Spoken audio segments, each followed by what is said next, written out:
All right, we'd like to welcome Paige Mackenzie into the interview room.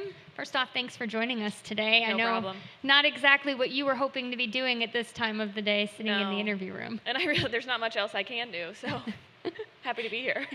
Just explain what it's like this morning, when you arrive early for an early tee time, get yourself kind of prepped to play, but then have to deal with the delays that we've had with the rain and knowing that the first round has to be moved all the way until tomorrow. Right. Well, so my tee time was supposed to be 7:37. So I did the usual. I have to get up 2 hours ahead, wake up at 5:30, go to the golf course, eat my breakfast. I was running about 5 minutes behind, going into the locker room, making my peanut butter and jelly sandwiches for the day, and that's when I literally was about to walk out the door, and Wendy Ward comes in, grabs my shoulders, and goes, "We're not playing," and turns me around, and we obviously had the delay and have continued to have the delay. We just had Brittany Lang in here, and we were asking her how she killed the time, and she said she was talking a lot about her wedding with people who were in the locker room. What did you guys do to kind of kill time during the delay this morning? Well, fortunately, there's a few computers in there, and I have not made any travel arrangements for the next, the rest of the year. So I booked some flights and hotels.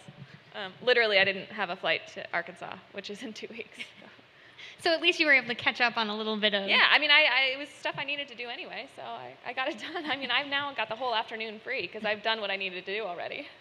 When you look at the weather issues that the LPGA has had over the past couple weeks, we had a lot of rain in the Bahamas that caused some big changes to that event to be made. Last week, there were some high winds. What's it kind of been like for players to have to kind of mentally go through this challenge each week where Mother Nature hasn't exactly been as kind to the tour as players might like? Well, unfortunately, it's just part of the game, and anybody that's played, whether it's professional golf, amateur golf, college golf, we go through events like this, and I learned very quickly my rookie season when the event got completely called in Arkansas and only 18 holes were played in in the 4-day span, that you just kind of have to be willing to go with the flow. And there's going to be surprises like this, and we're a pretty flexible tour, and the players are pretty accommodating to situations like this. I think the hardest part is just on the rookies, that want to go play in, this first major here for them.